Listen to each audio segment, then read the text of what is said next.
राकेश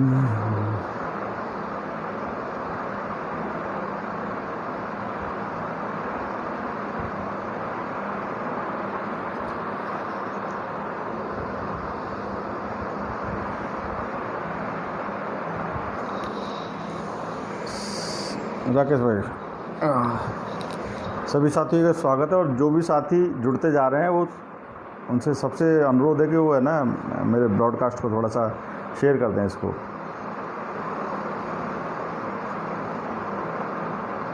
जय भीम अनिल भाई, आप सभी का स्वागत है मेरे ब्रॉडकास्ट पे।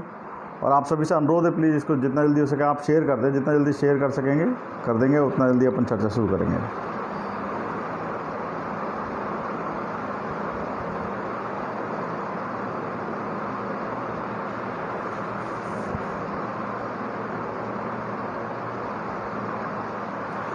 आइए जल्दी जल्दी जुड़िए। दीपक भाई वेलकम। सभी साथियों से अनुरोध है कि ब्रॉड को जल्दी से जल्दी शेयर कर दें। जितना ज़्यादा शेयर करेंगे, जितनी जल्दी शेयर करेंगे। जय भी मुन्ना भाई, लाइव को शेयर कर दें आप सभी। हाँ, तारिश भाई वेलकम। सुरेंद्र भाई वेलकम। जय भीम। सुरेंद्र भाई इसको है ना शेयर कर दीजिए। विनीश भाई वेलकम।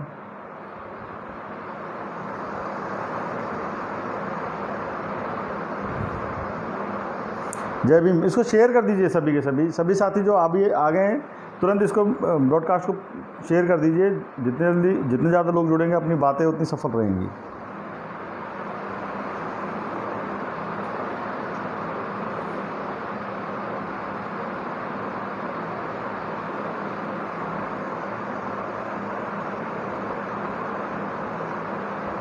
जय भीम सभी को। जय भीम। लखन भाई जय भीम। शरण भाई जय भीम। सौरभ भाई जय भीम। आप सभी से शेयर करते चलें तुरंत, बिल्कुल इंतजार मत करें। हाँ, जो भी साथी जुड़ गए इसको शेयर कर दें।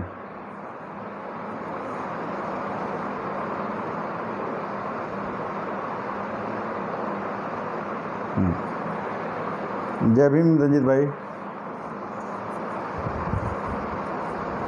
हाँ, जितना अधिकतम लोगों तक जहाँ तक शेयर कर सकते हैं कीजिए प्लीज़, जल्दी जल्दी। आज भी काफ़ी महत्वपूर्ण बातों को हम डिस्कस करेंगे। हाँ, जो भी साथी जुड़ रहे हैं प्लीज़ इसको डू शेयर कर दीजिए ब्रॉडकास्ट को जितना हो सके।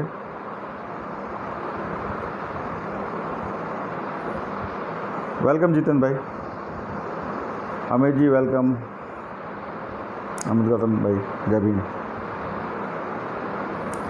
जितेंद्र भाई इसको शेयर कर दीजिए सभी के सभी लोग। अमित भाई जय भीम। देशराज भाई प्लीज़ इसको शेयर कर दीजिए। दीपक स्वानसिया भाई जय भीम। इसको शेयर कर दीजिए प्लीज़। जो भी साथी अभी तक जुड़ चुके हैं उनकी ये रेस्पॉन्सिबिलिटी है शुरुआती लोगों की, वो उसको शेयर कर दें, क्योंकि लोगों तक पहुंचेगा ही नहीं तो फिर वो हमसे कनेक्ट कैसे करेंगे। Please do share. दीपक भाई शेयर कीजिए इसे।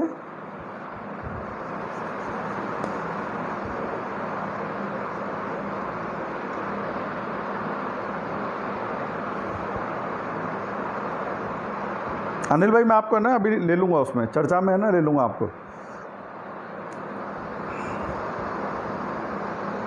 सारिश भाई इसको हाँ प्लीज़ शेयर कर दीजिए। Thank you.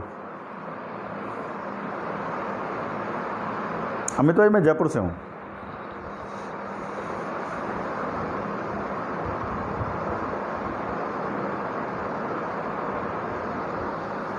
सभी शेयर करते रहें। जितने भी साथी जुड़ गए हैं उनकी, जो अभी तक जुड़ गए हैं उनकी ज़्यादा जिम्मेदारी है कि इसको भी शेयर कर दें। जैसे ही तो आप शेयर नहीं कर रहे हैं, थोड़ा पानी पीजिए।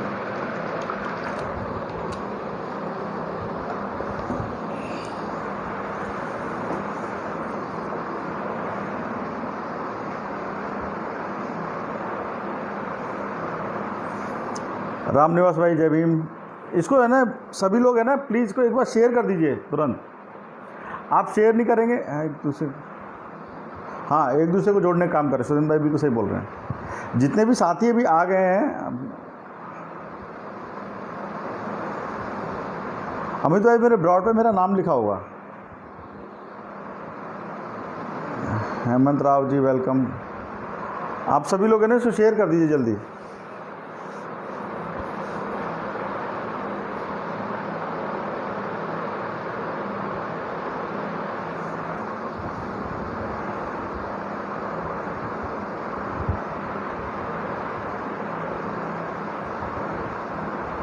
शेयर कीजिए इसको जल्दी।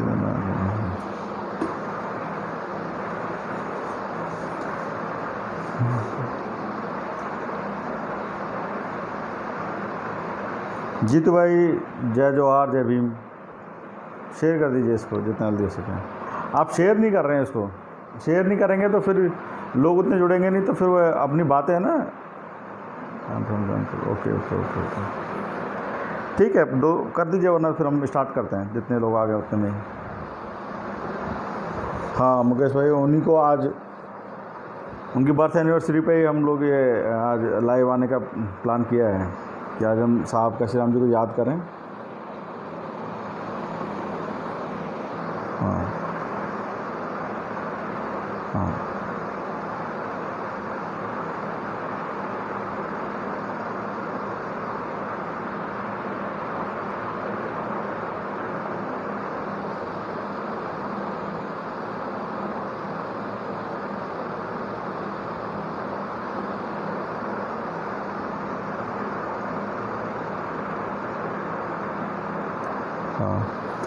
फालतू बातें करने से बचें।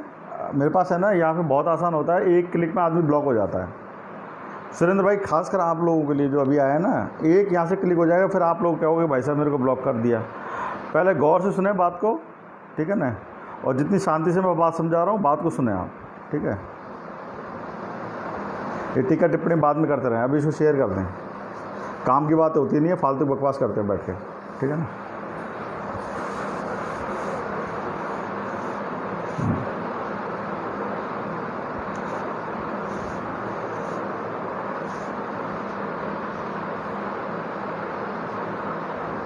ठीक है, आप शेयर करेंगे नहीं तो फिर जो भी छोटी मोटी बातें वैसे कर कर आके इसको ख़त्म करते हैं जल्दी से, ठीक है।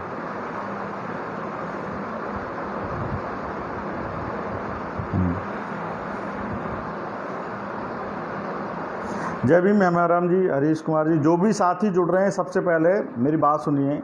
जो भी साथी जुड़ रहे हैं तुरंत इसको, जितने भी आप ग्रुप्स में जुड़े हुए हैं फेसबुक ग्रुप्स में, इसको तुरंत शेयर कर दें जी। अच्छा ठीक है, हम स्टार्ट करते हैं, काफ़ी समय हो गया। बाकी फिर लोग साथी, सभी साथियों को जय भीम। साथियों आज लाइव आने का जो मुख्य मकसद है वो तो है साहब काशीराम जी को याद करने का, क्योंकि आज साहब काशीराम जी की बर्थ एनिवर्सरी है। तो हम उनको, उनके जयंती के अवसर पर उनको सबको नमन करते हैं उनको, और ये प्रण करते हैं कि हम उनके विचारों पे चलें। उन्होंने जो विचार हमको दिए हैं उन पर अग्रसर हो, और जिस तरीके से उन्होंने उच्च मूल्यों को स्थापित किया है और जिस हिसाब से उन्होंने एक संत जीवन जिया, हम उनसे प्रेरणा लें और उस पथ पर आगे बढ़ें, कोशिश कर सकते हैं। वैसा बनना तो खैर लाखों करोड़ों लोगों में से एक बार आते हैं। वो युग पुरुष थे और उन्होंने एक बहुत बड़ी धारा को बदला, तो निश्चित रूप से वो सम्मान के हकदार रहेंगे, आज भी हैं कल भी रहेंगे।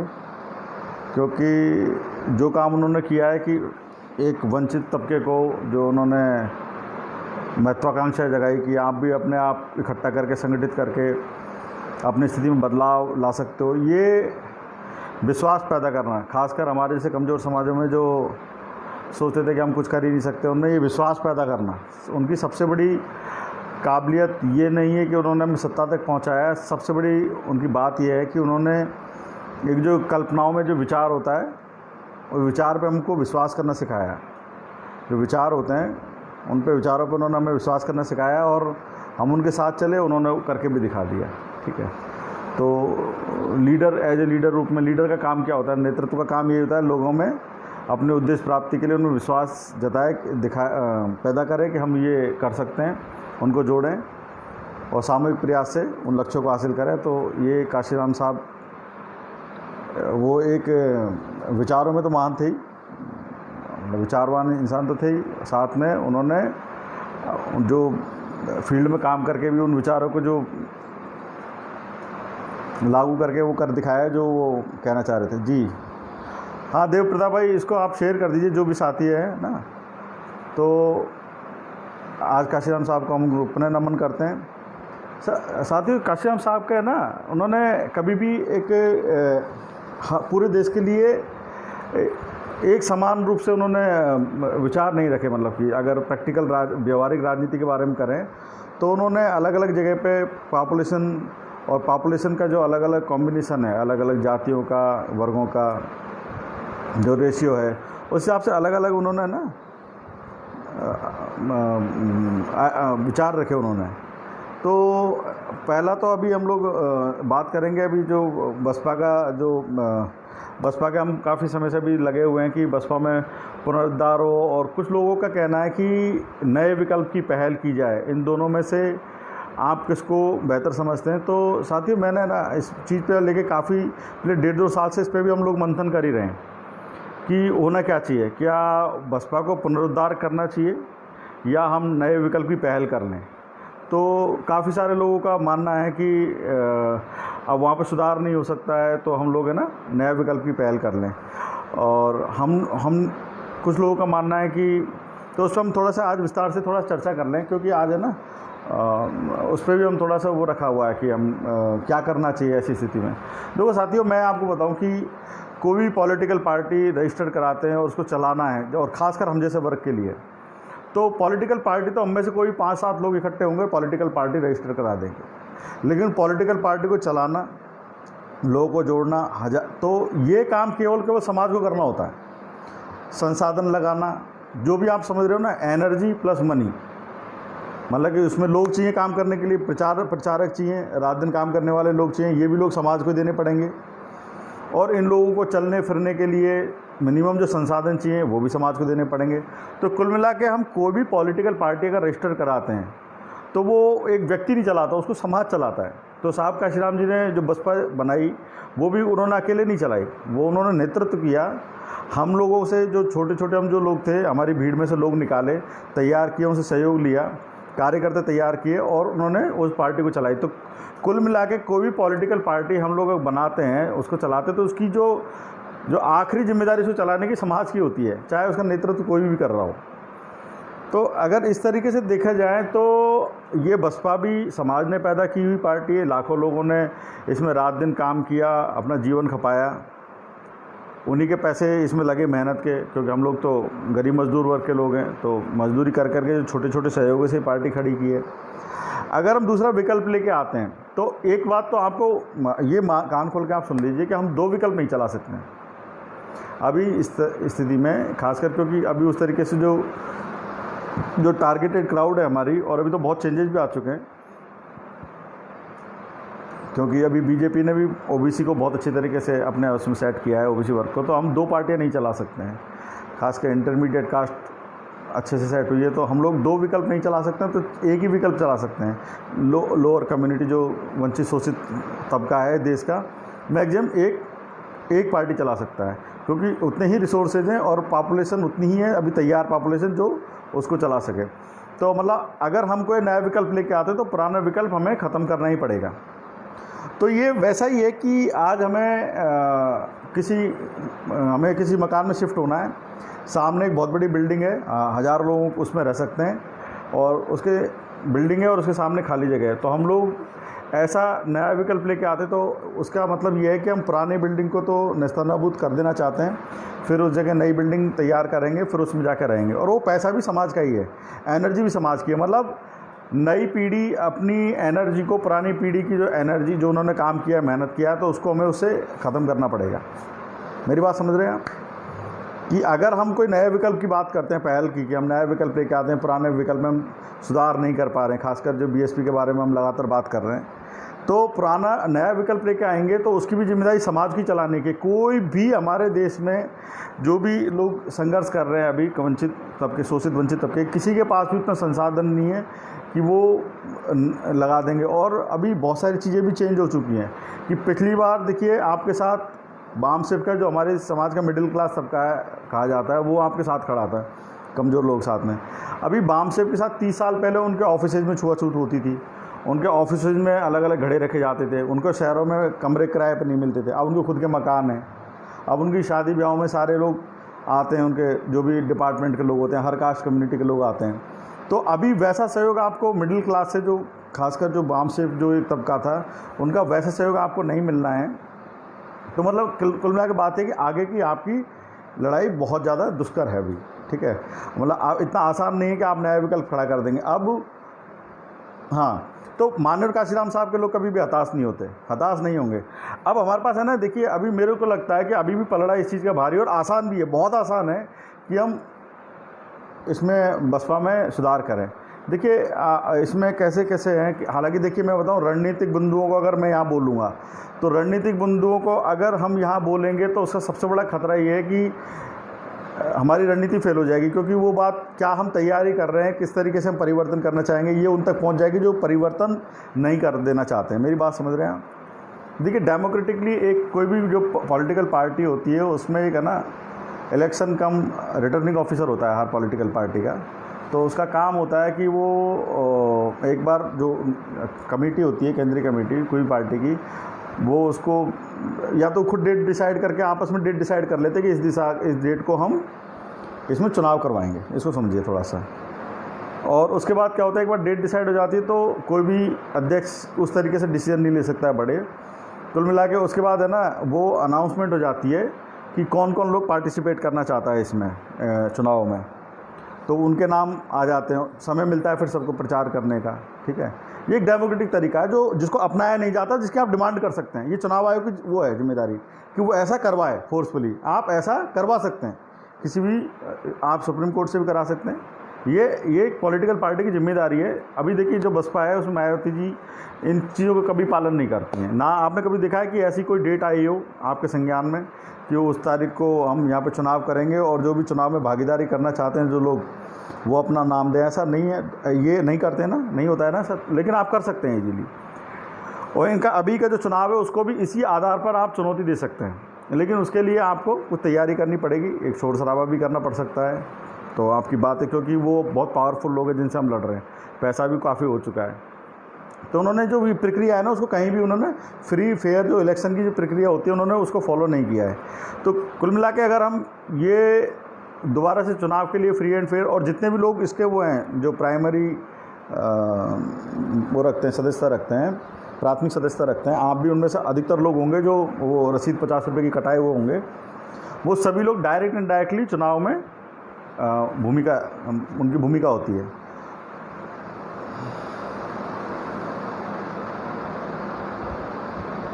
हाँ, ब्राह्मण बनिए ठाकुर की पार्टी बहुत सारी हो सकती है मेरे भाई, उनके पास पैसा है। मैं अपने समाज की बात कर रहा हूँ, 50 पार्टी चला सकती तो आप चलाइए। यहाँ पे आप बात करेंगे फालतू की, और ये है ना, ये यहाँ से बात करेंगे तो मैं आपको गाली भी दूंगा यहाँ से, और आप गाली सुन के चले जाएंगे, आपको पढ़ कोई नहीं रहा है, ठीक है ना। मैं आपको फ़िलहाल तो ब्लॉक कर देता हूँ क्योंकि आप इसी लायक हैं, ठीक है। तो कमज़ोर समाज है, ज़्यादा पार्टी नहीं चला सकता। कितने पार्टी चला पाए हैं आपको मालूम है, अभी तक हम लोग नहीं चला सकते हैं दूसरी पार्टी। तो कुल मिला के हाँ, मैं आपको जो भी मेरे साथ प्रेम शंकर जी वेलकम। आप जो भी साथी है ना बाद में क्वेश्चन करना चाहते हैं और जो तमीज़ से बात करना चाहते हैं, मैं उनको ले लूँगा, चाहे वो मेरे विरोधी ही हों, मैं उनको साथ में इसमें कनेक्ट कर लूँगा, या वो यहाँ से क्वेश्चन कर लेंगे। तो मायावती जी का जो इलेक्शन है वो फ्री फेयर इलेक्शन नहीं है इस बार, और इस बेस पे हम शोर शराबा करके विरोध हमें दर्ज कराना होगा, तब चुनाव आयोग को संज्ञान लेना पड़ेगा। वो नहीं लेगा तो सुप्रीम कोर्ट का आपकी बात का संज्ञान लेना पड़ेगा। तो उसकी तैयारी आपको करनी होगी। देखिए ये एक आदमी से नहीं हो सकती है। हम लोगों में देखिए मायावती जी इतने कॉन्फिडेंस के साथ ऐसा घपला इसलिए कर पाती हैं, अनाधिकृत रूप से वो बैठी हुई हैं, उन्हें पता है कि हमारा समाज अगर उतना जागरूक होता हो, इतनी एक साथ इकट्ठा हो पाता, तो वो कभी का उनको हटा देता वहाँ से। वो इस बात को लेकर कन्फर्म है कि एक जना आज रोएगा, एक जना कल रोएगा, एक जना परसों रोएगा, ऐसे करके समय समय पर लोग रोते रहे, जैसे आज हम रो रहे हैं, प्रयास कर रहे हैं कि भाई हाथ जोड़ रहे हैं कि भाई साथ चलो, खड़े हो जाओ। समय समय पर लोग फिर वो हताश हुए, निराश हुए, फिर या तो उन्होंने समझौता करके जो अन्य पार्टियां ज्वाइन कर ली, किसी ने अलग से दल बनाने का प्रयास किया। लेकिन आप प्रतिस्पर्धा किससे कर रहे हैं? आपका प्रतिस्पर्धा अपने से ही है। आपके लोगों से ही है, ठीक है। तो सबसे पहले एक बात ये कि आपको इसको चर्चा में लाना पड़ेगा। सबसे पहले तो आप ये मान लीजिए कि ये जिस तरीके से अभी पार्टी चल रही है, अभी आपको है ना कोई भी आप देखिए, चुनाव स्टार्ट हुए, कहीं हम फाइट में नहीं थे, किसी 4 लोगों ने आपको बोल दिया कि फुल बहुमत से सरकार बना रहे हैं, आपने मान लिया। अब आप मान के बैठे हैं कि आप अगली बार अब जीत रहे हैं, क्योंकि अब आपके अंदर जोश आ जाएगा। भाई 2017 में भी हारे थे, तब यही बोल रहे थे कि आप हार के बाद जोश आ जाएगा। रिजल्ट बड़ा नहीं घट गया आपका। और सबसे बड़ा और ख़तरा मैं बताऊँ क्या है, 2014 में हम राष्ट्रीय पार्टी होने की योग्यता खो चुके थे। 2024 तक हमको समय मिला 10 साल कि हम पार्टी को राष्ट्रीय पार्टी बनाए रखने की योग्यता हम ग्रहण करें, हासिल करें। वो बल्कि हम पीछे चले गए 2014 से भी। और 2024 में आपकी जैसे लोकसभा चुनाव होगा, आपकी सदस्य चली जाएगी। उसके बाद आपको अलग अलग सिंबल पे शायद लड़ना पड़े, या कैसे कैसे अलग अलग जगह क्या सिंबल देते हैं, क्योंकि कोई और भी रजिस्टर्ड करा सकता है आपका सिंबल अलग अलग स्टेट में, तो वो आपका राष्ट्रीय पार्टी का दर्जा नहीं रहेगा। तो फिर आपके लिए और भी ज़्यादा दिक्कतें, फिर एक मूवमेंट एक साथ करने में, एक साथ मूवमेंट चलाने में बड़ी दिक्कतें आपको होंगी। जो परिवर्तन की जो अभी आपकी उम्मीदें और भी कमज़ोर हो जाएंगी आपकी उम्मीदें। तो कुल मिला के बात यह है कि आपके पास ये हाई टाइम है, और मैं बताऊँ ज़्यादा समय नहीं है। ये परिवर्तन भी आप 2 महीने में करा सकते हैं, लेकिन आपको है ना फिर इस विचारों को, जैसे कि अभी आपको लग रहा है कि शेयर करने से आपका खर्चा हो जा रहा है। अभी मैं आया शुरुआत में 3-4 मिनट लगातार बोलता रहा कि भाई आप इसको शेयर कर दो, तो आपको लगता है कि उनका आपका खर्चा हो जाएगा जेब से, ठीक है ना। तो आप लोग उस चीज़ को मानते ही नहीं है। देखिए मेरे पास भी पैसा नहीं है, मैं यही काम कर सकता हूँ, फ्री वाले काम ही कर सकता हूँ, ठीक है। मेरे को भी अपना घर परिवार चलाना होता है, और सबकी वही आप लोगों की भी स्थितियाँ हैं। हम लोग उतने ज़्यादा पैसे नहीं है कि हम लोग अनाप शनाप और पैसा हो, एक चैनल खरीद लिया फिर हम लोग ये कर रहे हैं, 1000 लोग हायर करके लगा दिया। ये छोटी छोटी हमारी जो आपस से जो कॉपरेशन से और ये एक दूसरे के सहयोग से ही हम इतने बड़े बड़े परिवर्तन कर सकते हैं। ये भी साहब काशीराम जी ने ये लेके ये इतनी बड़ी पार्टी वैसे खड़ी की। हम 2 साल से 3 साल से लगातार आपके बीच में ये बात रख रहे हैं कि भाई देखो ये पॉलिटिकल पार्टी पीछे जा रही है, आप मानने को तैयार नहीं है।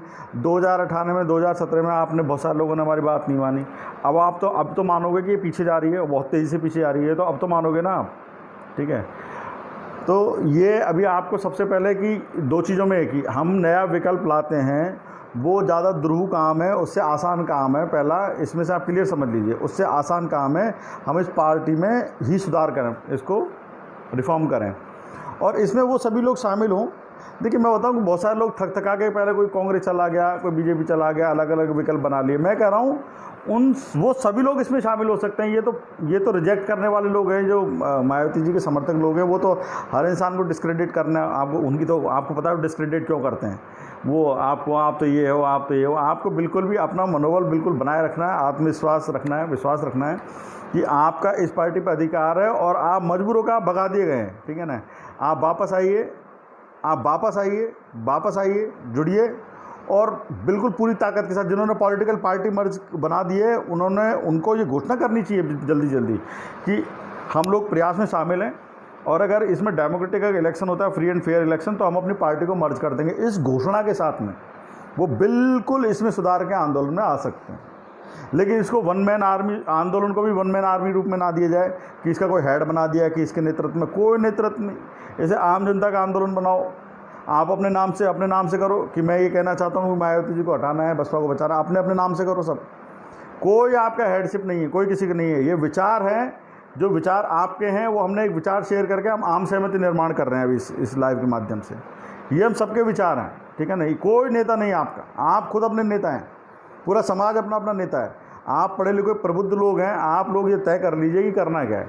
देखिए 2 चीज़ें मैंने अपने हिसाब से बताई कि मैंने आकलन किया, इसमें समझा कि हम लोग नया विकल्प बनाते हैं या पुराने विकल्प को रिफॉर्म करते हैं। तो पुराने विकल्प को रिफॉर्म करना आसान है, नया विकल्प खड़ा करना समाज पे बहुत ज़्यादा बोझा डालने वाला बात है, ठीक है ना। जो नए लोग तैयार हो रहे हैं उसको भी यूज़ करो, उस फोर्सेज को तैयार इसमें। और देखो हमारी नई जनरेशन तो बहुत आसानी से समझ सकती है, क्योंकि उनके सामने बहुत बड़ी चुनौतियाँ हैं। और देखिए अभी नई लीडरशिप और पुरानी लीडरशिप, पुराने समय में हमारे सामने सबसे बड़ा जो हमारी पॉलिटिक्स का वो अत्याचार, अन्याय, अत्याचार, ये अत्याचार वाले जो होते हैं, एट्रोसिटी, कास्ट एट्रोसिटी, ये ज़्यादा हमारी प्रमुखता थी, क्योंकि उस समय सबसे बड़ा संकट यही था। अभी सबसे बड़ा संकट है कि जो लोक धन है, देश का जो संसाधन है, उसमें हमारी हिस्सेदारी कैसे तय हो। सबसे बड़ा भी आर्थिक हमारा आंदोलन होना चाहिए। हम आर्थिक जो पूरा बजट बनता है, उस बजट में से हमारी हिस्सेदारी है ना, वो हम पे खर्च नहीं की जा रही है। बोल दिया जाता है बजट में भी आपका एलोकेट हो जाता है, खर्च नहीं होता है। आपको छीन के लाना पड़ेगा। आपको पुराना जिन लोगों पे जो भी उसमें असंतुलन रहा है बजटीय, उसको करके उसको दबाव बना के करना पड़ेगा कि अभी इस वाले जो वर्ग पे ज़्यादा खर्च किया जाना चाहिए। इस वर्ग की बहुत बड़ी समस्या है। आप देखिए ना, आपका मंच का आंदोलन होगा। हाँ विजेंद्र भाई, देखिए जनता जब खड़ी हो जाती है, अच्छे अच्छे लोगों का तख्त पलट हो जाता है। आने 2 महीने में देश पर बसपा पहुँचाने के लिए।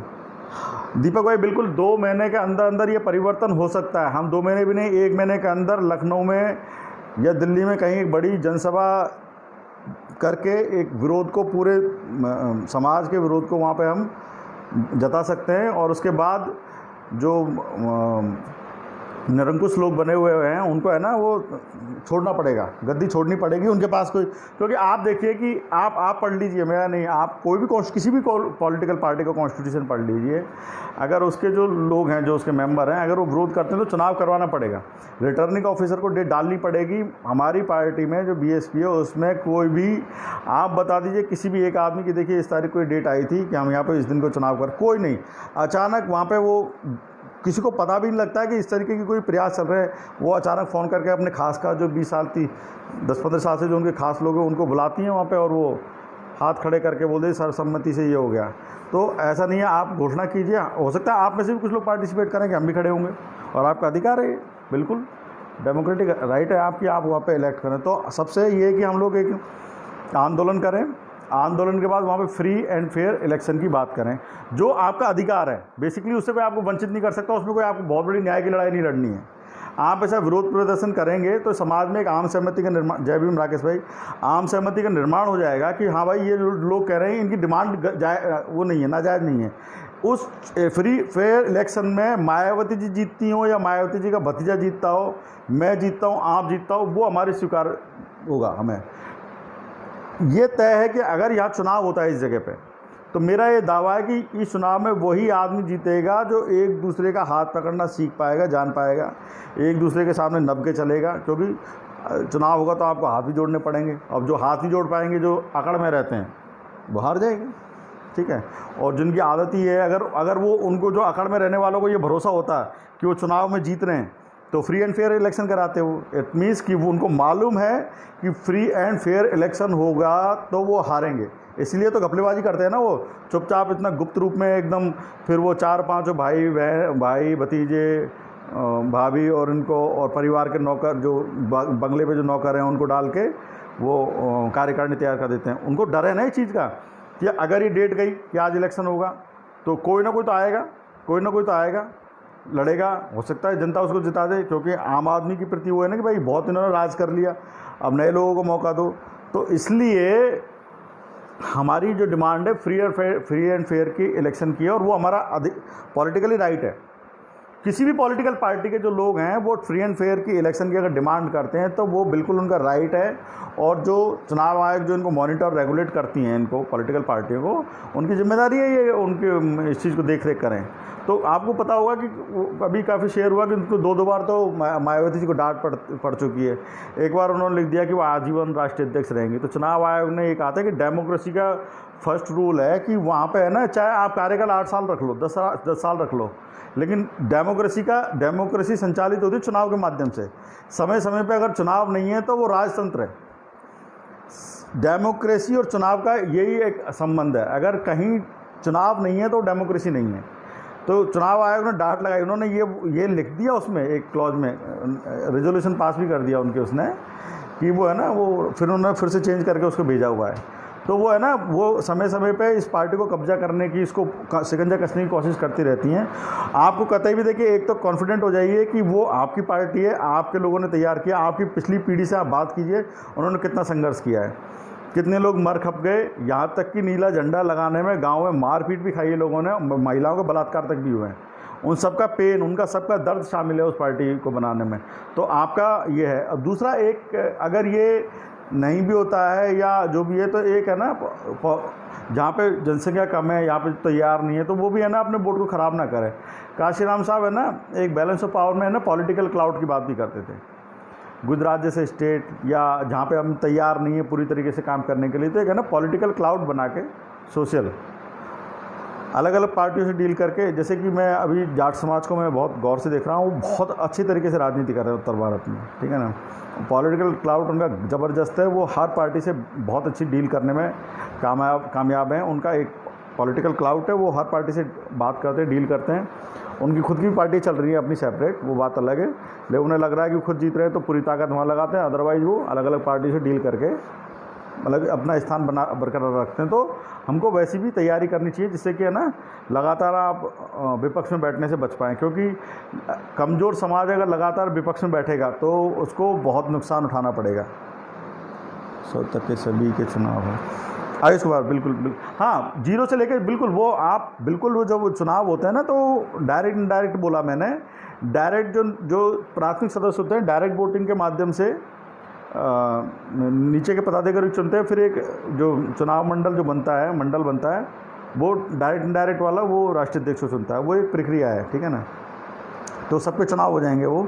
तो आप है ना, आपसे ये है ना बहुत सारा उलझाने वाली बात, जो आपको कंफ्यूज करने वाली बात है ना, जो खासकर मायावती जी के समर्थक एक क्वेश्चन उठाएंगे, अच्छा मायावती जी नहीं तो और कौन। वो बेसिकली वो ये आपसे क्वेश्चन क्यों करते हैं, क्योंकि वो कह रहे हैं कि मायावती जी का टक्कर का तो कोई आदमी आपके पास है नहीं उनके समकक्ष, तो आप नाम किसका सजेस्ट करोगे, किसी का भी नहीं। इसीलिए वो ऐसी बात करते हैं। आपको बिल्कुल मैं पहले दिन से बोल रहा हूँ कि इन बकवास में नहीं फंसना है। एक व्यक्ति के सामने दूसरे व्यक्ति को प्रोजेक्ट करके आप कुछ भी हासिल नहीं कीजिएगा, और पूरी की तरीके से जो भी आदमी, और ये जो हार हुई है ना, ये जो कांग्रेस क्यों हार रही है, सपा राजद क्यों हार रहे हैं, मायावती जी क्यों हार रही है, ये मायावती जी की हार नहीं है, ये सपा और इनकी भी हार नहीं है, ये इस मॉडल की हार है, वन मैन आर्मीशिप की हार है, आप समझिए इसे। और वन मैन आर्मीशिप अब फ्यूचर में बदलेगा, पैदा भी मतलब अब लोग उसको स्वीकार भी नहीं करेंगे, क्योंकि आपने मान लो दूसरी पार्टी बना दी, चलिए मान लीजिए सफल हो गई, ये पार्टी ख़त्म हो गई, वो बढ़ गई, फिर आपको पता लगा कि वो भी आदमी निरंकुश हो गया जो लीडर है, क्योंकि उसको भी आपने उसको कंट्रोल करने की कोई युक्ति नहीं बनाई, वो फिर स्वच्छंद हो गया। सारे वो लोकसभा के भी टिकट पूरे देश के वही निर्धारित करेंगे, एक में स्थानीय बॉडी का कोई। देखिए मैं बता दूं कि अगर कहीं पे आपको अधिकार नहीं है तो आप कार्य करने में आपकी रुचि नहीं होगी। मैं बता दूं कि जहाँ पे अगर कोई सेंट्रल जैसे सुप्रीमो कल्चर है, कहीं पे अनिर्वाचित जो मतलब बिना चुनाव का कोई आदमी आपने बैठा दिया, तो पूरी की पूरी आपकी कार्यकारिणी होगी ऊपर से लेकर नीचे तक, वो सब के सब अनडेमोक्रेटिक हो जाएगी। क्यों? क्योंकि तब एक ही होता है कि आपको है ना मेहनत नहीं करनी है। वो जो बैठा है टॉप पे सीट्स है ना, वो सेकंड लाइन ऑफ लीडरशिप है ना, अपने मन से तय करता है हमेशा, और वो उनको बनाएगा जो उसके बिल्कुल उसके आप चापलूस बोल दो या बिल्कुल ही उसके साथ जो चमचे ही बोलते, चमचे में, वो कांग्रेस में भी यही है। आप देखोगे कि सेकंड लाइन जो आपको दिखती है, जो बड़े बड़े नेता हैं, वो सारे के सारे उस परिवार की चमचे करने वाले लोग हैं। उनको रिप्लेस भी नहीं कर सकते इतनी ईजिली। फिर उनको क्या करना पड़ता है, खुद इस्तीफा देने का वो करना पड़ता है, दबाव बनाने के लिए कि हम इस्तीफा दे रहे हैं, जिससे कि तुम तो इस्तीफा दो, लेकिन वो तो नहीं देंगे। तो पूरा का पूरा स्ट्रक्चर अनडेमोक्रेटिक हो जाता है। फिर होता क्या है कि जब नई एनर्जी को यही पता है कि यहाँ पे मेहनत का कुछ नहीं पटना, सब चमचे से पटना है, तो पूरा एक चमचाओं का सेटअप तैयार हो जाता है ऊपर से लेकर नीचे तक, जहाँ पे एक दूसरे की चमचाई करने वाला, एक मेहनत करने वाला नहीं, प्रतिस्पर्धा नहीं, कोई प्रतिस्पर्धा नहीं होती। कांग्रेस इसलिए ख़त्म है, बसपा भी, जो भी ये पार्टियाँ इसलिए ख़त्म हो रही हैं क्योंकि यहाँ पे कोई प्रतिस्पर्धा नहीं है। कोई भी आदमी जब ये ख्वाब ही नहीं देख सकता कि मैं राष्ट्रीय अध्यक्ष बनूँ, तो सेकंड लाइन जो पहुँच गए, सेकंड लाइन पे हैं, उनको पता है इससे ऊपर जाना ही नहीं है, तो क्या करेंगे वो, आप बताओ मुझे। सेकंड लाइन है, शीर्ष नेतृत्व के नीचे जो सबसे टच में रहते हैं वो लोग, अगर उनको पता है कि इससे ऊपर नहीं जाना है, क्या करेंगे वो, बैठे रहेंगे, बस काम करना है, चमचे करना है। अब जो इनके चेले हैं जो थर्ड लाइन में हैं, उनको ये पता है कि ये जब शिफ्ट होंगे तब हम जाएंगे, तो वो भी कहीं नहीं जा रहे हैं, तो वो उनके नीचे हैं। तो कहीं कोई मेहनत नहीं होता, कहीं कोई प्रयास नहीं होगा, तो कहीं भी कोई भी पॉलिटिकल पार्टी चलेगी तो एनर्जी चाहिए ना उसको काम करने की। तो चमचे ही चल हुए तो कोई भी पार्टी आगे बढ़ेगी नहीं। यही कांग्रेस का हाल हो रहा है, बसपा के पीछे जाने का यही कारण है। आप देखिए कि मायावती जी का जितना भी पूरा सेटअप है, डायरेक्ट इनडायरेक्टली मायावती जी द्वारा तय है, कोई मेहनत से नहीं है।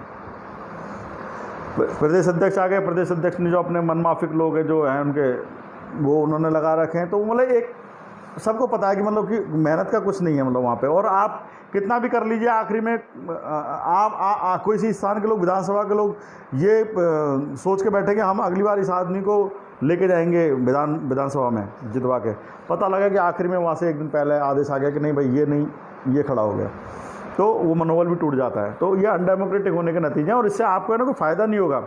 बहुत सारे हमारे भाई जो है ना मेरा विरोध करते, मेरा विरोध करने से क्या होगा, ये तो विचार है। 2024 में भी हम यहीं रहेंगे, आप भी रहेंगे, तब आप मेरे से कुछ लोग सहमत हो जाएंगे, लेकिन तब आपके सहमत होने से फ़ायदा नहीं होगा। मेरी बात समझ रहे हैं आप 17 में मुझे गाली दे रहे थे, 18 में मुझे गाली दे रहे थे, 19 में मुझे गाली दे रहे थे, देते रहिए। बहुत सारे लोग अब सहमत हुए, आपको सहमत होना ही पड़ेगा, लेकिन आप बर्बाद होकर या पूरी खतरे ख़त्म हो गए सहमत हुए तो फिर हमारा बोलने का, पहले बोलने का क्या फ़ायदा। आप ये मान के चल लीजिए, आप हाँ अधिनायकवाद, यस YK सिंह जी, यही मैं कह रहा हूँ, अधिनायकवाद जो आपका चल रहा है, आप दूसरों की नकल कर रहे हैं। आप कांग्रेस के खिलाफ में पार्टी बनाए, और आज हर जो क्वेश्चन आपसे पूछा जाता है कांग्रेस वाले भी ऐसे कर रहे हैं। कांग्रेस, अरे कांग्रेस आपका आदर्श कब से हो गया भाई? खासकर ये जो मायावती जी के समर्थक, इन्होंने पॉलिटिकल पार्टी बनाई कांग्रेस के खिलाफ कि कांग्रेस में ये कमियां, ये कमियां, ये कमियां, ऊपर से लेकर नीचे तक 100 कमियां हैं। ठीक है भाई, पॉलिटिकल पार्टी बना दी, कमज़ोर समाज ने भोजन भी उठा लिया, समझ लिया कि हाँ संघर्ष करेंगे, अलग बना लिया। अब आपसे जो भी क्वेश्चन पूछा जा रहा है, क्या कांग्रेस के आदमी पैसा नहीं कमा रहे हैं? क्या कांग्रेस के आदमी नहीं बैठे हैं? आपको वही सब करना था तो भाई अलग से पार्टी क्यों बनाई आपने? कांग्रेस में मरने देते समाज को, जब आपको उनका भलाई नहीं करना है या उनके लिए कोई आपकी जिम्मेदारी नहीं है। मैं आपसे फिर कह रहा हूँ, मायावती जी से मेरी कोई व्यक्तिगत मेरी कोई दुश्मनी नहीं, कोई दुश्मनी नहीं मेरी। उन्होंने व्यक्तिगत रूप से जो आपका अगर जो सामूहिक रूप से समाज का जो नुकसान किया है, उसमें से एक हिस्सा मेरा किया है। जितना आपका नुकसान है मेरा नुकसान है, उससे ज़्यादा व्यक्तिगत रूप से अलग से कोई वो नहीं किया है। सिर्फ और सिर्फ, और हमारी मायावती से तो लड़ाई है।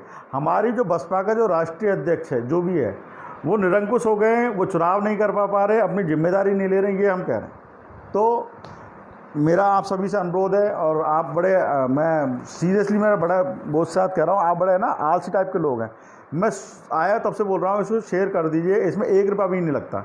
लेकिन आपको लगता है शेयर करने से भाई क्या हो जाएगा? आपके शेयर करने से आप लोग अगर कनेक्ट होते हैं, आपकी बात जाती है, तो आपको इजी हो जाएगा जो भी आप करना चाहते हैं। अदरवाइज़ तो हाथ धर के बैठिए। देखिए, मैं आपको बोल रहा हूँ कि सोशल मीडिया के ये एक डेमोक्रेटिक प्लेटफॉर्म है, कोई भी आके आप बात कर सकता है। इसका यूज़ करके, ये फ्री का है, फ्री में है, कोई ज़्यादा खर्चा नहीं है, हम इसका यूज़ करके अपना काम कर सकते हैं, तो ये बहुत अच्छी है। अदरवाइज़ तो ये जो आप काम कर रहे हैं, इस ड्रामे के लिए भी करोड़ों रुपये की चंदा चोरी करके आप ये काम कर सकते हो। फिर उसमें अपने इंटरेस्ट पैदा हो जाएंगे, खींचतानी पैदा हो जाएगी, तूने पैसा मार लिया, तूने पैसा मार लिया। तो वो सब चीज़ें अगर आपके करना है, और इसके लिए भी अलग से संगठन बनाने के आपने ठान लिया है, इसको लंबे समय तक 20 साल का प्रोग्राम बनानी है, तो वो आपके ऊपर आप करते रहिए। क्योंकि मेरे को काफ़ी समय ऑलरेडी हो चुका है ये मैं करते करते, और मैं सही बताऊँ तो मैं ना थक भी गया हूँ इस चीज़ को लेके। आपको समझाते आपने समझना नहीं है, ठीक है ना? तो लोग वाग मेरे को ही कहें कि भाई तुम तो, हम लोग भी देखिए इंसान है, कब तक लड़ेगा? तो अगर आप चाहेंगे तो 2 महीने में ये परिवर्तन हो सकता है, कोई बड़ा परिवर्तन नहीं है। और जनता की स्वीकार्य तक ही मायावती जी हैं। जनता जब तक स्वीकार कर रही है कि हाँ वो ठीक है, बनी रहे, तो हैं। जिस दिन ठान लिया उनको हटना ही पड़ेगा, उनके पास कोई ऐंच है कुछ भी नहीं है। और एक चीज़ और मैं बताऊँ आपको, सबसे बड़ी बात, नए और पुराने कंपेयर कर रहा हूँ, अच्छा वो मुझे याद आया। देखिए, मायावती जी की व्यक्तिगत संपत्ति अलग है, उनके भाई भतीजों की व्यक्तिगत संपत्ति अलग है, जिसका वो रिटर्न व्यक्तिगत रूप से भरते हैं। आपकी पॉलिटिकल पार्टी जो बसपा है, इसके पास 700 करोड़ से थोड़ा सा कम आपके पास इसका फंड है पॉलिटिकल पार्टी का। यकीन मानिए कि आप एक स्टेट में 50 करोड़ खर्च कर देते हैं किसी मरे हुए स्टेट में, और 1 साल आप दौड़ा देते हैं, अच्छे से काम कर लेते हैं, जैसे बीजेपी काम करती है। और आपके लोग तो बहुत सस्ते में दौड़ भी जाएंगे कि उनको गाड़ी घोड़े तो उपलब्ध कराना है, 2 टाइम पे खाना उपलब्ध कराना है। मैं कह रहा हूँ आप बहुत ज़्यादा सफल हो जाएंगे। आपकी अभी आप बोलिए कि आपको अगर 650 करोड़ रुपये कलेक्ट करना हो समाज से, मैं कह रहा हूँ आपको 20 साल लग जाएंगे अलग से पैसे इकट्ठा करने में। आपकी पॉलिटिकल पार्टी के फंड इतना ऑलरेडी है। और बेसिकली मायावती जी का आखिरी लक्ष्य बताऊँ क्या है? आप मानेंगे नहीं, बहुत सारे लोगों को लगेगा अच्छा तुम्हें तो सब मालूम है। देखिए, षड्यंत्र तभी पता लगता है जब परिणामों से। षड्यंत्र होता है ना, जो षड्यंत्र किए जाते हैं उनको अनुमान तो कर सकते हैं, लेकिन उन पर दावा की, देखो मैंने बोला था, वो परिणाम बता के ही कर सकते हैं कि भाई हाँ ये देखो परिणाम था, ये इस षड्यंत्र से परिणाम हुआ है।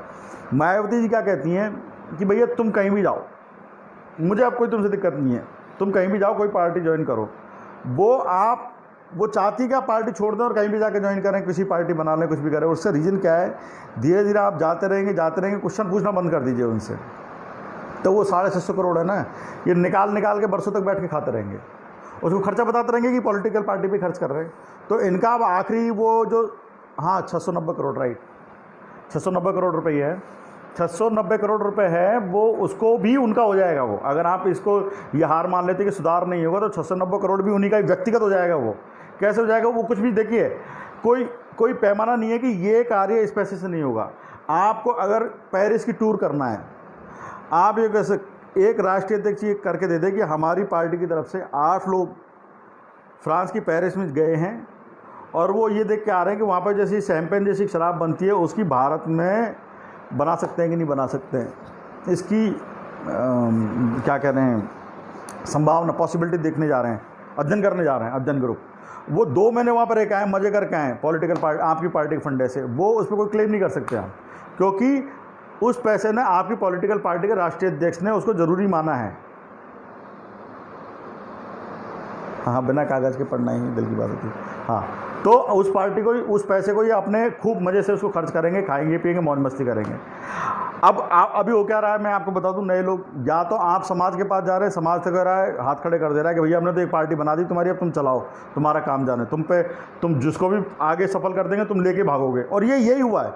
ये जो बाबा साहब के नाम से जितने भी संगठन बने ना, मेरा तो अपना भैया ये अनुभव है कि जितने भी बाबा साहब के नाम से और दलित और इनके नाम संगठन बने, जो भी सफल हुआ लेके भाग गया अपना संगठन कि मेरी बपौती, ठीक है ना।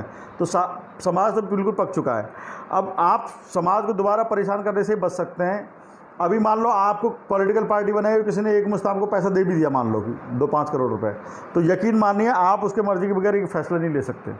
अभी मैं नाम नहीं लूँगा, लेकिन अभी रिसेंटली उत्तर प्रदेश में चुनाव हुए, ऐसा दिखा भी कहीं पे कि अगर कुछ फंडर हैं और उनके इंटरेस्ट कुछ अलग हैं, तो वो उस फंडर के जो फंडर है उसके इंटरेस्ट से अलग आपको डिसीजन लेने में पसीना आ जाता है आपके नेता को, ठीक है ना।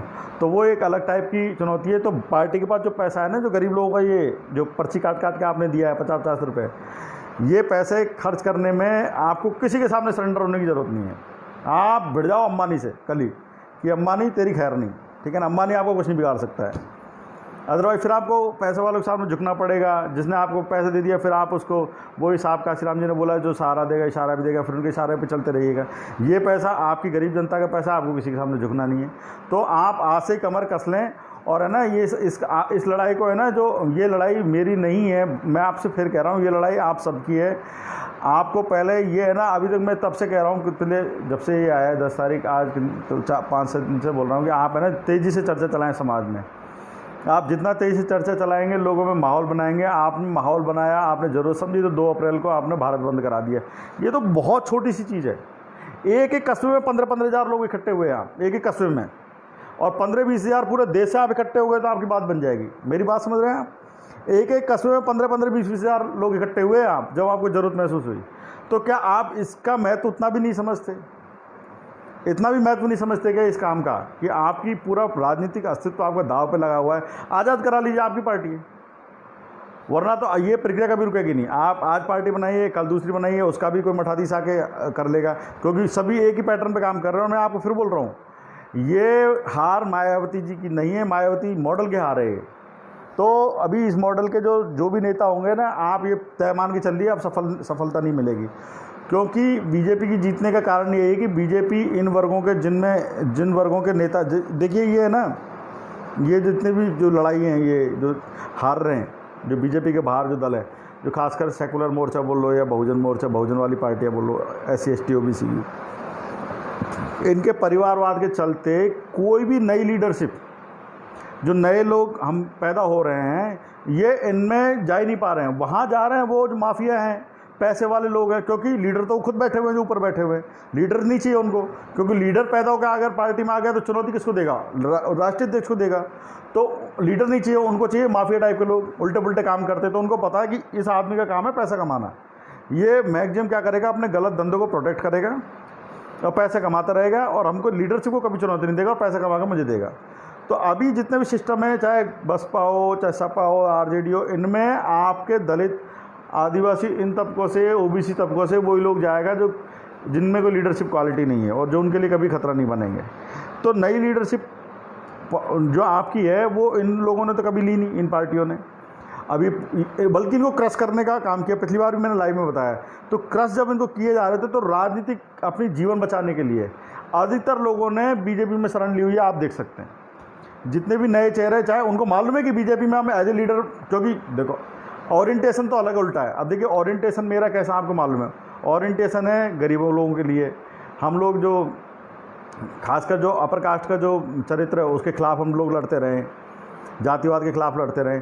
अगर हम बीजेपी में जाते हैं तो हमें मालूम है कि वहाँ पे हम एज ए लीडर राइज नहीं कर पाएंगे, क्योंकि ओरिएंटेशन मेरा अलग है, उल्टा है उनसे। लेकिन अगर मुझे लगा कि मेरे को तो जान बचानी, राजनीतिक जान जिसे बोलते हैं, तो वो बीजेपी में बहुत सारे लोग वहाँ चले गए। तो ऐसा बहुत समय से हम देख रहे हैं। उन्हीं लोगों की वजह से बीजेपी तो प्लस में चली जा रही है, क्योंकि बीजेपी के पास इस जो SC ST OBC की कोई लीडरशिप थी नहीं, और बीजेपी को तो प्लस करना है इनमें से कि कैसे कुछ वोट लेके आ जाओ तो भी काम चल जाएगा। तो बीजेपी सफल है, बाकी नंदिनी जी वेलकम, तो बाकी लोग सफल नहीं हैं। मेरी बात समझ रहे हैं आप? बीजेपी इसलिए सफल है क्योंकि वहाँ पे वो इस वर्ग के भी लीडर्स उसके पास हैं, इन पार्टी के पास नहीं है। तो मेरी बात है ना, मैं यहीं से बोलूँगा कि सबसे पहले तो आप 2 महीने में आप पूरी ताकत लगा दीजिए कि हमें बसपा में सुधार करना। और मैं बोल रहा हूँ कि फ्री एंड फेयर इलेक्शन आपका पॉलिटिकल राइट है, कोई आपको वंचित नहीं कर सकता है। और मैं एक बात बोलूँ, अभी मैं अगर आज के आज ये घोषणा करूँ ना, सुनो मेरी बात, कि आप में से जितने भी लोग हैं वो जिसके पास मेंबरशिप जिसकी एक्सपायर हो गई है, क्योंकि हर साल लेनी पड़ती है, तो आप मेंबरशिप ले लेना। मैं ये बोलूँ तो मेरा दावा है कि 15 दिन के अंदर अंदर सारी की सारी मेंबरशिप की पर्चियाँ BSP अब गायब कर देने वाली है। आपको मेंबरशिप की पर्चियाँ नहीं मिलेंगी अब 10 दिन बाद, क्योंकि मेरा बोलना ही ज़रूरी है कि मैं आपको बोलूँ कि जितने भी लोग हैं वो 50 रुपये की एक रसीद कटती है मेंबरशिप वाली। तो जितने लोग सुधार करना चाहते हैं ना, वो रसीद कटवा ले में अपने नाम की, सदस्यता ले ले में, क्योंकि 10-15 दिन बाद वो पर्चियाँ जैसे ही उनको पता लगेगा ना, बहुत तेज़ी से डिमांड बढ़ रही है इन पर्चियों की, वो गायब कर देंगे, पर्चियाँ देंगे नहीं वो। तो आप करवा लीजिए। हम लोग है ना चुनौती देने वाले हैं उनको बहुत जल्दी, मायावती जी को, और मैं भी लखनऊ में या दिल्ली में जो भी हम तय कर लें वहाँ जाएंगे हम लोग। कम से कम उनको नैतिक आधार पर तो एक चोट पहुँचेगी ही। सुधार होना भी बिल्कुल 100% तय है कि वो सुधार होकर रहेगा। जय भीम। अखिलेंद्र भाई आप लेट हो गए, आप सुन लीजिएगा दोबारा से उसको। तो पहली बात तो ये सुधार कीजिए। और देखिए राजस्थान MP छत्तीसगढ़ इनमें अगले साल चुनाव आने वाला है, तो मेरा आप सभी से ही अनुरोध है कि आप जितने जल्दी सुधार कर लोगे तो अगली बार हो सकता है कि समाज से एक बार हाथ जोड़ लेंगे। भाई कुछ भी क्वेश्चन मत करो, एक बार वोट दे दो, इसका राष्ट्र नेशनल सिंबल बरकरार रखो। तो आप और हम हाथ जोड़ेंगे समाज के, तो एक बार आपको रोक भी लेंगे। नहीं भी सुधार कर पाए तो काशीराम साहब का जो पॉलिटिकल क्लाउट वाला उसको बिल्कुल यूज़ करना ना भूलें। इस बार पॉलिटिकल क्लाउट आप अपना एक हर स्टेट में पॉलिटिकल क्लाउड तैयार करें और बार्गिन करें उसमें, ठीक है ना। अगर सुधार नहीं हो पाता है तो कहीं ना कहीं तो जान बचानी पड़ेगी ना आपको। तो अलग पार्टी नहीं बनाइए, पार्टी इसमें सुधार कर चलते रहिए। धीरे धीरे क्या होता है, पॉलिटिकल क्लाउड बना के आप है ना राजनीतिक है ना भागीदारी आप तय करें। क्योंकि लगातार मुझे मालूम है कि जो चीज़ हम लोग सब 8-10 साल से सक्रिय है। मैं बोल रहा हूँ कि हमें जिस तरीके से राजनीतिक रूप से लगातार विपक्ष में, उससे 10 साल 15 साल पहले से विपक्ष में बैठना पड़ रहा है ना, ये बड़ी है ना बड़ी पीड़ा वाली स्थिति है। सही बात बताऊँ तो आपको, जबकि हमारे समाज ने इस बार कांग्रेस को वोट किया, इस बार पूरा बहुत ज़्यादा अच्छे खासे, मतलब किसी ने इफ एंड बट नहीं किया। बीजेपी को भगाना नारा चल गया 2 अप्रैल आंदोलन से, तो बीजेपी को भगाने के लिए, लेकिन कांग्रेस ने अपने सुझाव में बिल्कुल ही बर्ताव में कोई परिवर्तन नहीं किया। मतलब बड़ी दुख की बात है ये। वही कह रहे हैं ये तो जाटा बेल्ट के लोग हैं, जाटा है तो वोट नहीं करते हैं कांग्रेस। तो खैर कांग्रेस का वो है, उसको इस बार फिर से लोग रिजेक्ट करेंगे ही, जहाँ तक उम्मीद है। तो आप है ना पॉलिटिकल क्लाउड बना के रखें। और पहला तो ये मैं आपसे कह रहा हूँ, मेरा फिर आपसे अनुरोध है कि ये 2-3 महीना आप लग के काम किएंगे तो ये सुधार हो जाएगा। कोई भी असंभव नहीं है इसमें। अब आते हैं, आपको कोई किसी का क्वेश्चन हो आप नीचे प्लीज़ टाइप कर दीजिए। मैं ना मनोज भाई बिल्कुल आप लोगों की जो सपोर्ट अपना एक्सटेंड करते हैं तो वो मुझे ना वही ताकत है मेरी एकमात्र, ठीक है ना। और मैं आपसे ये कहना चाह रहा हूँ कि हमें ना फ्री में ये परिवर्तन कर देंगे। फ्री में हमको लार्ज स्तर पे ये कि भैया लाख रुपए इकट्ठे करो, 10 लाख, कोई ज़रूरत नहीं है पैसे इकट्ठे करने की, कोई 1 रुपये की ज़रूरत नहीं है। बस आप इन प्लेटफॉर्म जो ये डेमोक्रेटिक प्लेटफॉर्म है इनका यूज़ करना सीखो। एक क्लिक नहीं कर पाते शेयर करने की, तब तो आपको पैसा ही खर्च करना पड़ेगा, क्योंकि उसमें मैं कुछ नहीं कर सकता भाई। फिर आप मीडिया मैनेज करो, आपको जो करना करो, आप पर्चे छपवाओ। काशीराम साहब के समय में क्या होता था मैं आपको बताऊँ कि जगह जगह नहीं जा सकते थे, तो उन्होंने वो बहुजन संगठन का अखबार चलाया, तो विचार लिखते थे, फिर वो लोग वाग उनकी कॉपियाँ सब्सक्राइब करते थे तो हर महीने कॉपियाँ जाती थी, हर 15 दिन में कॉपी जाती थी। आजकल वो आपको झंझट करने की ज़रूरत नहीं है, एक लेख लिखो, अभी आपके मन में आया कि इस पर लेख लिखना है, लेख लिखिए, व्हाट्सएप पे आप इनबॉक्स में वो ब्रॉडकास्ट डाल दीजिए, अभी के अभी आप हज़ारों लोगों को आप उसमें भेज सकते हैं। 8-10 ब्रॉडकास्ट बना लो, 2-3 हज़ार लोगों के, तुरंत चला जाएगा। तो कितना खर्चा बच गया। साहब का श्रीराम पहले वो प्रेस में छप के आएगा, 15 दिन लगेगा, फिर ये होगा। तो ये टेक्नोलॉजी कितनी फास्ट हो गई ना, आपको लेख लिखना है, सूचना ही तो पहुँचानी है लोगों तक, विचार ही तो पहुँचाने ना, तो बहुत सारी चीज़ें बदल गई। तो आप बहुजन संघ तक अलग से अखबार चलाने की ज़रूरत नहीं है आपको हार्ड कॉपी पे, आप एक लेख लिखिए, आप अपने फेसबुक पे डाल दीजिए, और भी कहीं इस पर डाल दीजिए, आप अपने वीडियो बना के यूट्यूब चैनल बना के डाल दीजिए, आप व्हाट्सएप पे आप लोगों को फॉरवर्ड कर दीजिए। तो ये आप इजी कर सकते हैं ये, ठीक है ना। देखो सुरेंद्र भाई, रणनीति बनी हुई है, रणनीति को मैं जितना ज़्यादा यहाँ पे आप में से बुलवाओगे, 8-10 लोगों की क्लोज मीटिंग में, 15-20 लोगों की क्लोज मीटिंग में रणनीति बताई जा सकती है। यहाँ रणनीति बताने का साफ मतलब ये है कि आप जो दुश्मन जिनसे लड़ने जा रहे हो उनको आप अपना प्लान ऑफ एक्शन बता रहे हो और वो उसी तरीके से पैक कर देंगे।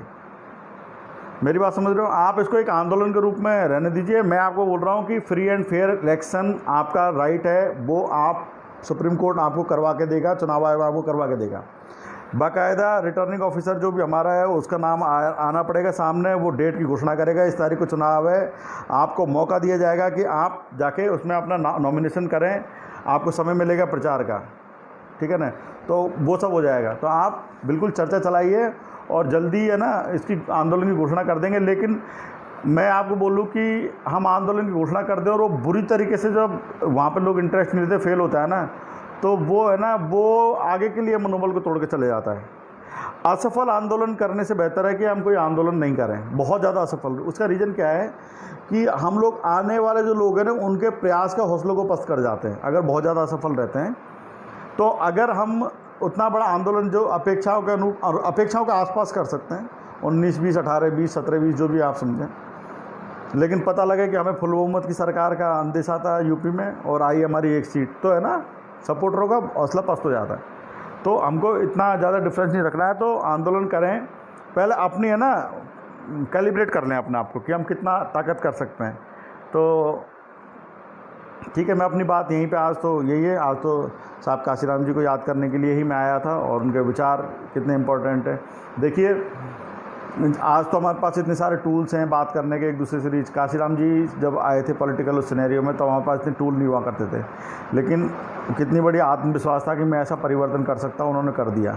तो हमें ना सबसे पहले तो उनसे यही प्रेरणा लेनी है कि है ना ये जो आप सोचते हो यार ये कैसे होगा, यार ये तो मुश्किल है, यार वो कैसे होगा, वो तो बहुत पावरफुल है, ऐसा कुछ नहीं था। डेमोक्रेसी में जनता पावरफुल होती है हमेशा। आप ये देख लीजिए कि ऐसा आप बहुत सारे मिल जाएंगे आपको 30 साल पहले या 20 साल पहले चरम पे बैठे हुए थे, आज वो खाक में है, ठीक है ना। तो ये तो जनता जनार्दन है, खाक वाले को कब मतलब फर्श वाले को कभी अर्श पे पहुंचा दे, अर्श वाले को कभी फर्श में पहुंचा दे। तो मैं समाज जरूर करो। हाँ जय बेरवा जी, बिल्कुल आपकी बात सही है। वो जब कोई पावरफुल लोग हम में से कोई आदमी आगे बढ़ जाएगा जिसकी लोग सुनने लगेंगे, अभी हमारा समाज उनकी सुनता है जो या तो पावरफुल है या जिसके पास पैसा है। तो मायावती जी का क्रेडेंशियल यही है हमसे ज़्यादा। हम लोग ईमानदारी से बात कर रहे हैं, मतलब ईमानदारी से बोले तो हम लोगों का ये बात कर रहे हैं, इसमें व्यक्तिगत लालच कुछ भी नहीं है। लेकिन लोग सुनेंगे जो पावरफुल लोग हैं, जिनके पास पैसा है, जिनके पास ओहदा है। तो आप जो कह रहे हैं ना ये सब वो एक हो जाएंगे जब हमारे पास कोई हम में से कोई निकल के कोई पावरफुल लोग बन जाएंगे। और पावरफुल लोग जब ये बात बोलेंगे ना कि एक हैं और ये एक ही साथ चलना चाहिए, तो वो एक हो जाएगा। चिंता ना करें, वो जल्दी ही हो जाएगा। तो आप है ना प्रयास करें।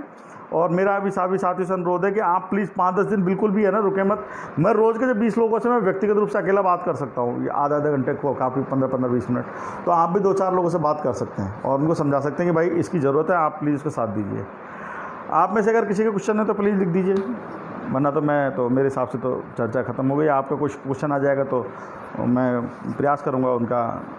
हेमराज भाई जय भीम, मैं प्रयास करूँगा कि उनका जवाब दे। एक राजस्थान के साथी मेरे को कल से मतलब अजीब सा कमेंट कर रहे हैं। मैं बालू मैं जानता हूँ कि मायावती जी तो गलत है ही, लेकिन यहाँ की जो कार्यकारिणी भी ईमानदारी से उतना नहीं करती है। तो मैंने कभी भी आज तक राजस्थान के लोगों को कभी टारगेट नहीं किया, क्योंकि मैं जानता हूँ कि गंदगी की गलती की गंगा ऊपर से बहती है मायावती जी के वहाँ से।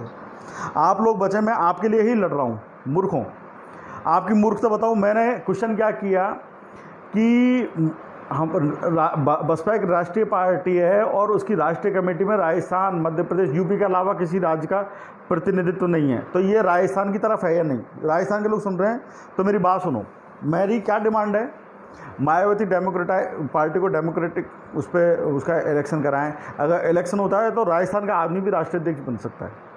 जिस स्टेट का राष्ट्रीय अध्यक्ष बनेगा वहाँ पे पार्टी को मजबूत होने में, तेजी से उभरने में उसको हेल्प मिलेगी। तो ये राजस्थान की हेल्प हुई ना एक तरीके से। राजस्थान के जितने भी लोग हैं हाँ करते चलो मेरे साथ में। जो मैं डिमांड कर रहा हूँ उससे राजस्थान का नुकसान है, फ़ायदा है। राजस्थान के लोगों की शिकायत रहती है कि हम लोग जो तय करते हैं, तैयार करते हैं जो नेता जो चुनाव लड़ने के लिए कि ये बार चुनाव लड़ेगा, ऊपर से जाके मायावती जी का, या तो मायावती जी के वहाँ से अधिकतर वहीं से चेंज होते हैं, या ये लोग मायावती जी का नाम लेके अपने 3-5 कर देते हैं। जब ये तय हो जाएगा कि सारा का सारा टिकट यहीं से डिसाइड हो रहा है, तो तब तो जिम्मेदारी आ सकती है ना, तय हो सकती है ना कि कहाँ से गड़बड़ हो रहा है, तो आप करेक्ट कर सकते हैं। आपके मनपसंद लोग चुनाव लड़ सकते हैं। राष्ट्रीय पार्टी में आपका प्रतिनिधित्व होगा तो आपका मनोबल बढ़ेगा, राष्ट्रीय कद के आपके नेता पैदा होंगे आपके स्टेट में। मेरी बात समझ रहे हैं आप? आपके खिलाफ नहीं है कुछ भी राजस्थान के लोगों के खिलाफ। मैं इतना हो गया, मैं 3-4 साल से एक आदमी पे, एक पदाधिकारी पे मैंने आज तक एक लाइन नहीं लिखा।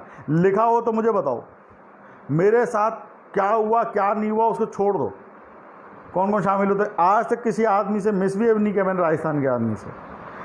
लोग ट्रेंड जो हैं, मुझे पता है कि वो जो सीधे साधे लोग वर्कर को करवा के आगे करके कौन खेल खेल रहा है। आप लोग मूर्ख लोग हैं, अपनी मूर्खता का परिचय कर रहे हैं मेरा विरोध करके। मैं आपके लिए लड़ रहा हूँ। मैं जब ये कहता हूँ कि राजस्थान के भविष्य राजस्थान के लोग तय करेंगे, इसमें मेरा लालच कहाँ है? राजस्थान के लोग तो आप सब है भाई। आप अंदर है पार्टी के अंदर, मैं तो पार्टी के बाहर हूँ भाई। आप ही लोग मजबूत होंगे। अगर मायावती जी को कल मैं दबाव देके तैयार कर दूं कि भाई राजस्थान के लोग, राजस्थान के लिए कमेटी बिल्कुल स्वतंत्र है, अपना चुनाव खुद करो, प्रदेश कमेटी अपनी चुन लो, अध्यक्ष अपना चुन लो, तो आपका फ़ायदा होगा। आप तेजी से लीडर बनोगे, आपकी मर्जी का आदमी सीएम बन जाएगा। मैं कब से कह रहा हूँ कि भाई आप में राजस्थान में अगर एक चेहरा होता है ना कि आपका सीएम फेस है, तो मैं कह रहा हूँ आपकी पार्टी का बहुत अच्छा रिजल्ट हो चुका होता है। राजस्थान में बहुत संभावना है आपके राइज करने की। इनफैक्ट यूपी से ज़्यादा संभावना है राजस्थान में आपकी पॉलिटिकल पार्टी के राइज करने की। आपके पास सेनापति नहीं है। सेनापति कौन होता है? आपको फेस दे दो कि ये आदमी। मैं कह रहा हूँ कि एवरेज बुद्धि वाले आदमी को आपने खड़ा कर दो ना कि ये आपका सीएम फेस है, प्रदेश अध्यक्ष नहीं सीएम फेस है आपका। मैं कह रहा हूँ कि आप सफल हो जाओगे, क्योंकि सीएम बनाने के लिए तो आपका समाज कूदेगा ना, सामने आएगा ना कि भाई सीएम दिख रहा है ना सामने आपका। भाई विधानसभा आप एमएलए चुनाव लड़ रहे हो तो आपके साथ तो एक कॉन्स्टिट्यूंसी का आदमी लड़ेंगे। जब आप सीएम के लिए आपका प्रोजेक्ट होता है, प्रोजेक्शन होता है, तो पूरे प्रदेश के नेता होते हैं, आपको पूरा प्रदेश से समर्थन मिलता है, आप जहाँ भी खड़े हो जाते हो, लोग आपके कहने से वोट करते हैं। आप मेरी बात समझ, का बहुत बड़ा इफेक्ट आता है। आप लोग समझते नहीं इनका महत्व। तो मैं ये डिमांड 3 साल से 4 साल से कर रहा हूँ। तो मेरे भाई राजस्थान के 10वें नेता होटल मीटिंग, जो भी यार होटल में करें बाहर करें, मुझसे मतलब नहीं है। आप जो मैं ये डिमांड कर रहा हूँ, आप पढ़े लिखे लोग जितने भी हैं, आप 40, 45, 100, 200 जो भी हैं, मैंने जितनी भी डिमांड की है राजस्थान, मध्य प्रदेश, हरियाणा, पंजाब ऐसे स्टेटों को तो मैं संबल प्रदान करने के लिए लड़ रहा हूँ। अगर मेरे कुछ लोग अगर बहकावे में आके राजस्थान के लोग अगर कुछ 2 अनर्गल मेरे साथ अपमानजनक अगर लिख रहे हैं तो वो उनको शर्मिंदा होना चाहिए। भाई मैं तो उन्हीं का हूँ, उन्हीं के साथ लड़ूंगा, उन्हीं के साथ मरूंगा खपूंगा। आप मेरे पे आपके लिए मैं लड़ रहा हूँ, आप मेरा विरोध कर रहे हैं, तो आप अपना नुकसान कर रहे हैं। मैं थकार के चलो आपके कहने से बैठ गया। आपको पता है आपके साथ क्या होता है? आप हर बार रोते हो नजर आते हो हर चुनाव के बाद कि हमारे कहने से हम ये इसको चाह रहे थे, वहाँ से टिकट कट के आ गया, फिर आपस में सरफटोबल करते हो। क्यों सरफटोबल करो? अगर टिकट ऊपर से कटा तो ऊपर वालों को जिम्मेदार करो। आप लड़ो उनके खिलाफ कि क्यों टिकट काट दिया ऐसा, या ऐसा क्यों हुआ? किसी का आपकी कमेटी में आप पसंद कर रहे हो कि ये हमें लीड करना चाहिए, लीड कोई और कर रहा है। आप तो इतने भी नहीं है आपकी कमेटी के, वो वहाँ जाकर राष्ट्रीय अध्यक्ष को बोल सको भाई इस आदमी को मत बनाओ, ये आदमी तो काम का नहीं है, खुद भी काम नहीं करता है। जो खुद काम नहीं करते, देखिए मैं बताऊँ, जैसा नेता होते हैं, जैसे बोलते हैं ना, जैसी राजा वैसा प्रजा, एक बहुत बड़ी कहावत है। इस कहावत में आज तक कोई अपवाद पैदा नहीं हुआ। अगर लीडर नालायक है, उसकी पूरा अगर आलसी है, तो पूरा नीचे का सेटअप आलसी हो जाएगा। लीडर आगे आगे दौड़ता है तो दौड़ना पड़ेगा उसके कार्यकर्ताओं को। लीडर छोटे काम करने में शर्म नहीं खाता है, सुनिए मेरी बात, तो उसके वर्कर भी वैसे हो जाएंगे। जब हमारा लीडर झाड़ू लगा के वहाँ पे दरी बिछा के वो कर सकता है, जैसे काशीराम साहब के बारे में कहते हैं कि वो 2 दिन पहले पहुँच जाते थे, खुद ही के पोस्टर खुद चिपकाते थे।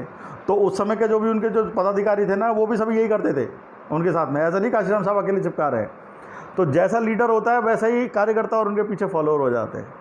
और जो आलसी, तो जब उनको पता है कि मायावती जी तो वहाँ से निकलेंगे नहीं आश्रम महल से, 2 महीने में 10-5 लोगों को बुलाएंगे किसी प्रदेश से, वो क्या मटर गश्ती कर रहे हैं, किसी का इनपुट ही नहीं है उनके पास। किन लोगों को ले जाना है मायावती जी को मिलने, वो भी तो यही करेंगे जो प्रदेश अध्यक्ष जिनकी कंप्लेंट करनी है, और जो कंप्लेंट करना चाहते हैं उनको ले नहीं जाते हैं। तो कैसे आप सुधार होगा? मेरी बात सुनो। तो भाइयों, अगर मैं जरा भी अगर कॉमन सेंस है, आप रोटी खाते हो ना, आप तो रोटी खाते हो तो कॉमन सेंस होगा कि भाइयों मैं तुम्हारे लिए लड़ता हूँ। आज तक मैंने राजस्थान के किसी भी आदमी को मैंने क्रिटिसाइज़ नहीं किया, आज तक। मेरे को बता दे कि इस आदमी को मैंने क्रिटिसाइज़ किया है। आप में से लगातार तो मेरे को रेगुलर पढ़ने वाले लोग हैं, आज तक नहीं किया किसी को क्रिटिसाइज़। आप तो मेरे भाई हो। राजस्थान में आपको मिल गए, इसमें राजस्थान में भविष्य तय करना है। जबकि देखो कि मैं कितना बड़ा प्रदेश है यूपी, जिसकी कितनी बड़ी पॉपुलेशन है, हम उनसे लड़ रहे हैं कि भाइयों आप कम से कम, हम आपके छोटे भाई हैं, छोटा प्रदेश है। हालांकि कोई किसी स्टेट किसी का सबॉर्डिनेट नहीं है, सारे स्टेट बराबर हैं। तो हम यही तो कहते हैं कि भाइयों आप अपने प्रदेश में कुछ भी करो, हम पे उतना ज़्यादा वो मत करो कि हमारा तो आप राजनीतिक भविष्य चौपट कर दो। अब आपकी लीडरशिप किल कर दी, काशीराम साहब जो आपकी लीडरशिप बना रहे थे वो आपकी लीडरशिप का चौपट कर दिया आपके पास। अब मायावती जी जब वो कोई भी आप देखो उनके भाषण सुनो, परसों पहले रोज की वो उनकी प्रेस कॉन्फ्रेंस सुन लीजिए, वो यूपी सेंट्रिक बात करती हैं। उसमें आप नहीं होते, पंजाब नहीं है उसमें, उत्तराखंड नहीं है उसमें, एमपी नहीं है, उनकी सोच ही नहीं है राष्ट्रीय। जब इंसान को राष्ट्रीय सोच नहीं है, राष्ट्रीय से कोई मतलब नहीं, तो क्यों वो प्रदेश अध्यक्ष बन जाए, यूपी संभाल लें, हमें तो कोई दिक्कत ही नहीं, हम तो देखना ही नहीं यूपी। आप बना दो किसी और प्रदेश का उसको राष्ट्रीय अध्यक्ष, वो कम से कम उससे बात तो कर लेंगे कि भैया ऐसा कर दे वैसा कर दे। तो सुधार के लिए लड़ो, आपका फ़ायदा है उसमें। मेरा विरोध करने से क्या लोगे? मैं तो भाई साहब किसी लायक ही नहीं, मैं तो पॉलिटिकली मेरे पास क्या है। आप में से कोई भी कुछ करके चला जाए, पहले पार्षद बन के दिखाओ, ये बन के दिखाओ, वो बन के दिखाओ, हद हो गई। मतलब आप कुछ भी करते रहते हैं।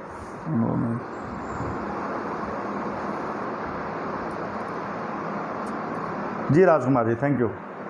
तो साथ देना चाहिए सचिन भाई। तो मैं अपनी बात तो अहमद भाई वेलकम, बहुत लेट आए आप। तो राजस्थान के साथियों से विशेष अनुरोध रहा, मैं अपनी बात यहीं ख़त्म करूंगा। किसी का अगर क्वेश्चन है तो प्लीज़, मैं आखिरी बार बोल रहा हूँ, वरना बोलते ना कि यार क्वेश्चन के जवाब नहीं देते। मैं फ्री हूँ, आपको क्वेश्चन जवाब दूंगा। आप अपमानजनक कुछ ना लिखें, मुझे खुशी होती है कि मेरे भाइयों को कोई क्वेश्चन है तो मैं उसको आंसर करूँ, प्लीज़। थैंक यू विजेंद्र भाई। कोई भी अगर क्वेश्चन करना चाहते हो तो मैं आपको उसमें भी ले सकता हूँ, जो नीचे एक नया ऑप्शन आया है साथ में। अदरवाइज़ आप नीचे लिख दीजिए कितना भी।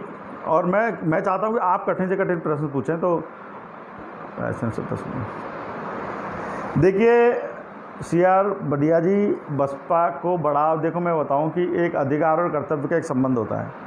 अगर समाज को किसी चीज़ पे अधिकार नहीं है, उसका उस पर अख्तियार नहीं है, तो वो है ना उसके लिए कभी काम नहीं करेगा आगे बढ़ चढ़ के। यही बसपा के साथ कमज़ोर होने का सबसे बड़ा कारण ये है कि मेहनत कोई कर रहा है, उसका जो भी मिलने वाला है आउटपुट। पहली बात, जनता की अपेक्षा है कि उनकी मर्ज़ी का आदमी यहाँ से MLA बन के जाए और उनके लिए काम करे। जनता की सीधी सी है। अब जो ऊपर लोग जो बैठे हुए हैं, उनका क्या इंटरेस्ट है कि जैसे मैं जयपुर में हूँ, तो ठीक है, मैं अपनी कॉन्स्टिट्यूंसी का तो चाहूँगा कि मेरी पसंद का आदमी बैठ जाए। अब बाड़मेर में जनता क्या चाह रही है मुझे मतलब नहीं है, मुझे तो वहाँ से पैसा मिल जाए बस जेब में। बाढ़ में जाए बाड़मेर की जनता, बाढ़ में जाए जोधपुर की जनता, बाढ़ में जाए कोटा की जनता। इस तरीके से सोच में से फिर वो आदमी निष्क्रिय हो जाते हैं। तो यही राजस्थान में हुआ है। राजस्थान में अभी देखिए आप, वो आम आदमी पार्टी कितनी जम्मा अभी कितने सीधे हुए हैं उसको, पंजाब में सरकार बना दी उसने, सीखिए उनसे। आपके पास तो मजबूत वोट बैंक है, उसके पास कास्ट का कोई मजबूत वोट बैंक नहीं, जिसे मजबूत वोट बैंक बोलते हैं। और ये बार बार ये दुहाई है ना, ये हम लोग ये वो खोलते हैं, वो विक्टिम कार्ड, ये सही नहीं हर जगह। कई जगह हम लोग है ना फ़ायदे की स्थिति में होते हैं। ओम प्रकाश कास्ट जी, आपने भेजा रिक्वेस्ट, मैं आपको जानता नहीं भाई, कभी देखा नहीं आपको। तो मैं बात ख़त्म कर रहा हूँ, ठीक है, ओके। थैंक यू आपका सभी का, आप ब्रॉड से जुड़े। मेरी आपसे लेकिन निवेदन यही है, आप ब्रॉड से जुड़ रहे हैं, लगातार आप समय दे रहे हैं। आप लोग है ना, ये अगर चर्चा को आगे नहीं बढ़ाते हैं ना, तो फिर ये यहीं कहीं ख़त्म हो जाएगा मामला, क्योंकि एक जना कुछ नहीं कर सकते, ये 2-5 जने कुछ नहीं कर सकते, इसमें 1000 लोगों को इन्वॉल्व होना पड़ेगा। देखिए भाई, EVM को क्या बोलूँ आपको। देखिए EVM एक मशीन है, कुछ जगह मशीन ख़राब भी हो जाती हैं। अब उस ख़राब मशीन का उदाहरण देके आप भांगड़ा नाचोगे, पूरे देश के इलेक्शन को आप वो करोगे तो वो गलत है भाई। वो लोग भी समझते हैं कि अगर ईवीएम में पॉलिटिकल पार्टी सब समझती हैं, अगर इतना ही अगर गड़बड़ होता ना तो कोई पॉलिटिकल पार्टी चुनाव की तैयारी नहीं करती और 5-5 करोड़ में इनके टिकट नहीं बिकते। सभा के टिकट बिके ना 5-5 करोड़ के इस बार। अगर ऐसा लगता कि कितना का भी कर लो कि हारनी ही है, कुछ जीतेंगे नहीं, ईवीएम का लोचा है, तो कौन टिकट खरीदता है? आप इतनी मेहनत कोई करेगा क्या? ये तो आखिरी का टूल होता है, आखिरी में आप है ना, जब बल्कि मैं बताऊं कि ये है ना, ये बहुत गलत तरीका है। चुनाव हारने के बाद ही मीन में एक निकालते हैं ना, ये बहुत गलत तरीका है। इससे है ना लोगों का डेमोक्रेसी में विश्वास कम होता है। ये लोग हमारे जो अपनी गलतियों को छुपाने के लिए बहुत ही गैर जिम्मेदाराना व्यवहार कर रहे हैं हमारे नेता बेसिकली, चाहे हमारे कास्ट के हैं या हमारे वर्ग के हैं। लेकिन आप सोचिए कि अगर आप चुनाव को इस तरीके से बता दिया जाएगा कि आपके ईवीएम में ही लोचा है इस तरीके से, तो आम जनता का चुनाव में भरोसा कम होता है, फिर वो पार्टिसिपेट कर देते हैं। ऐसे में फिर आप सोचिए कि अगला जो आने वाला इलेक्शन है ना, वो आपको नकारात्मक रूप से आपको ही, आपके लोगों का इंटरेस्ट खत्म हुआ। उनको अगर गरीब लोग हैं, अनपढ़ लोग वैसे ही हैं, वो सरकार, चुनाव आयोग, पूरे हमारी जिम्मेदारी पढ़ाया जा रहा है कि हम अधिक से अधिक लोग जाएं, वोट करें, जिससे कि एक मतलब हर आदमी का मत उसमें शामिल हो जाए, जो भी यहाँ पे सरकार बन रही है। अब लोगों में, गरीब लोगों में ये भर दो कि वो तो ईवीएम से हैक कर लेते हैं साहब, तो गरीब आदमी एक बार ठान लिया कि तो हैक कर लेते हैं और वो तो कुछ भी कर लेते हैं, वो आएगा नहीं निकल के घर में से, फिर आप बैठे रहो, आपको नुकसान होना है। तो हारने के बाद ये गैर जिम्मेदाराना जो तर्क ये करते हैं ना, ये it's not good for democracy. हाँ, और कोई क्वेश्चन? भक्त नहीं, हमारे लोग तो भक्त भी नहीं कह सकते यार, बीजेपी वालों को भक्त बोलते हैं। बीजेपी वाले के जो लोग हैं वो तो देखो ना कितना आगे काम करके आगे बढ़ गए। डूंगरराम गैदर साहब को बीएसपी ने ख़त्म कर दिया। देखिए साहब, एक बात हो, डूंगरराम गैदर साहब में या तो फिर आत्मबल की कमी होगी, उनको विरोध दर्ज, मैंने तो कभी देखा नहीं उन्होंने विरोध दर्ज कराया, उनको कराना चाहिए था विरोध दर्ज।